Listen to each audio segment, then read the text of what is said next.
Fewer players have gotten to that top tier of 9-figure deals. So that's the history. That's how we got to this point. But, Marc, I'm going to start with you here. Tell us a little bit more about how Jaylen Brown and the Celtics reached this deal. Well, I mean, once Jaylen got the All-NBA, he was eligible. And the thing is, if you're the Celtics, you got this 26-year-old who averaged 26 with Jayson Tatum in his prime. Like, you're not going to let him go. And you're not going to not give him the offer before the season starts and make it like a lame duck situation. And I was basically told anything less than the max was not going to be acceptable for him. So they made him the offer. He still has a lot of great years left of basketball. And he's also a great dude off the floor, too. So you're partnering that. And that, you know, worst case scenario, if he doesn't live up to the deal, you know, you got the asset. You can't lose the asset. Somebody that talented, but exceptional person, exceptional player in their prime. I know it seems like money. It is a lot of money. Yeah. But you had to do it. But I think that's part of the reason why we started the show, showing exactly how we got here, because we're going to see these numbers continue to inflate. We've already seen an article on CBS discussing who could be the first $400 million player. Might it be someone like Shai Gilgeous-Alexander if all the cards fall where they may? But, Ramona, the question is, you said live up to the contract. Living up to it is championship. So what stands in the Celtics' way? Well, first of all, we have to see in a month or in a year or two that Jayson Tatum is going to pass him, okay? And that's going to be the biggest contract in NBA history. Correct. Because the way you get there is that you have a max rookie deal and then you have a super max second big contract. And so the Celtics are in this unique position with these two guys. And the question is, will this combination, when you lock these two guys in long term, will this combination of two superstar players who have similar skill sets, will that work out? It's not always Shaq and Kobe, right? It's not always Steph and Clay, where they have complementary skill sets. Jaylen Brown and Jayson Tatum do a lot of the same things. And so the Celtics have shuffled their lineup. They've shuffled their roster around to see if this Kristaps Porzingis thing is going to be a better alignment. Yeah. But I don't know. What do you know? To me, the question is, do we see both those guys finish those contracts with the Boston Celtics? Do they? Because at some point they're going to have $100 million going to two guys. Right. $100 million. And so far, as Kendrick Perkins pointed out on our show yesterday, often nights we see them trade off, not necessarily both be having peak games at the same time, and that's something that Celtics are going to need here, Marc. Yeah, and also I think now with this collective bargaining agreement, the stars are getting the money, but we got to pay attention to what happened on the back end. Right. And so the role players, the guys toward the end of the bench, maybe even a guy who's a starter, they're not getting that big money. They're saving the money for the stars now, and the lesser players are paying the price for it. Yeah, I also think there's a sense that when we do this, when you see it attached, like Zach Lowe was pointing out on his podcast the other day, you see a guy, Mike Conley at one point had the largest contract in NBA history, and Steph was underpaid. Yeah, and underpaid. And Jaylen Brown surpasses Nikola Jokic, okay, two-time MVP who just won a title. And so this sits on Jaylen Brown like he's got to live up to that, but somebody's going to pass him pretty soon. Yeah. And I think the other thing I've learned in just my life and my career is, like, don't worry about what anybody else is doing. No. Don't worry about what anybody else is making.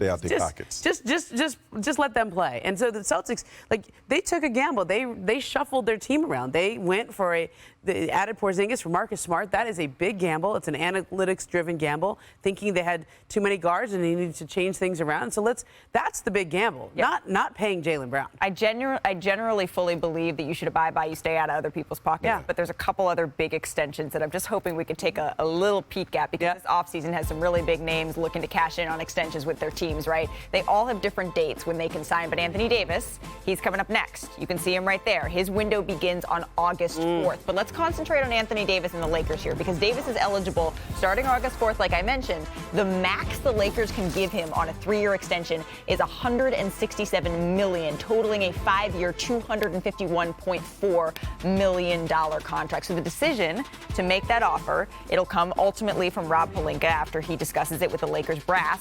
But he was recently praised by Lakers legend Magic Johnson. Look at this. This is an interview with the LA Times, quote.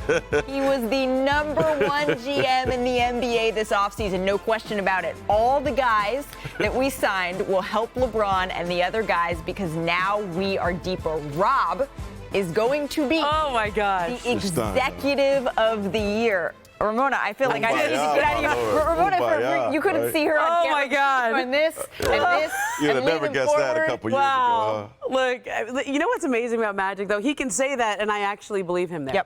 Like, because in that moment, he really feels it.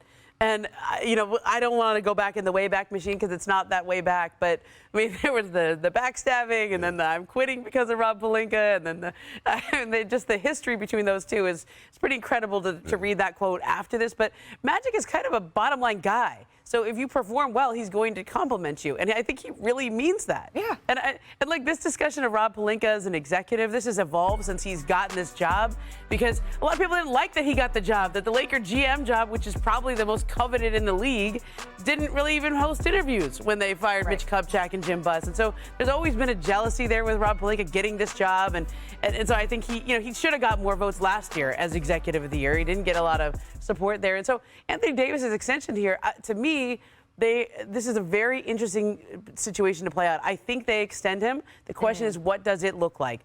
Is it fully guaranteed? Are there performance and games played incentives?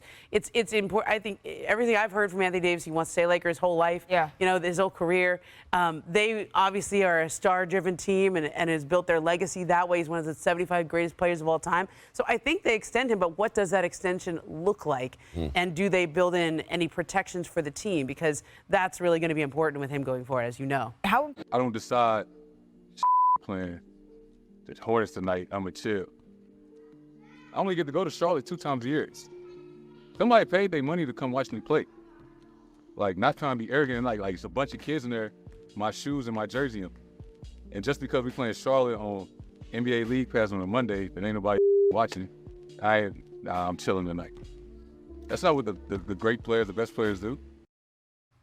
I just got goosebumps hearing Jayson Tatum say that, thinking about the late, great Kobe Bryant, what Vanessa Bryant said. Right, yeah, Michael Jordan says, what about the guy all the way up in the rafters, the young kid, the young lady, all the way up in the rafters who came to see us play this one night? Ramona, when you hear all of that from today's greats in the era of load management and these guys don't want it and blah, blah, blah, blah, blah, what does that make you think? First of all, Jayson Tatum always wants to play. Like, whenever he sits out, that's not Giannis. Yeah, and Giannis always wants to play. Whenever those guys sit out, it's because somebody's telling him to sit out. And Jayson probably plays too much. He needs to load manage a little bit more during the season, so he has something left at the end. That's Kobe talking. That's Jayson Tatum being a young player, seeking out Kobe Bryant, listening to everything he's ever said, reading everything he's ever said, and then internalizing it and believing in himself. I mean, I think that every day when I'm here at ESPN. He's sitting next to you every day. Like, we're in the middle of the summer, everyone's on vacation. Think about how 10 years ago how you would have just one day sitting in that chair. Right. And when he talks to those campers, like, he means it. And you can tell when somebody means it. I think like those two guys putting themselves out there and internalizing that. And it's not a line. No. You see that from them on the court. Absolutely. Yeah, we write about and talk about basketball for a living. I always have to remind myself we of have that. a get-to job, not a have-to job, as Monty Williams says. And that is such a privilege to be able to do that. Yeah. And then I love Giannis. He sounds like an OG, man. He like, come sit on the corner with me and my brothers, man. I like it, man. And I like that mentality. The stuff he said after the postseason, right? I always liked Giannis as it was, and the dad jokes, man. He's really a 50-year-old dude. Like a 25-year-old's body, man. I like him, man. Me and him can hang out. Yeah. I mean, I listen to old records with you. I love it. I mean, I love what Giannis is saying, what Jayson Tatum is saying to instill this in the next generation of young hoopers, their love for the game. That's what this is all about. Thanks for watching ESPN on YouTube. For live streaming sports and premium content, subscribe to ESPN+.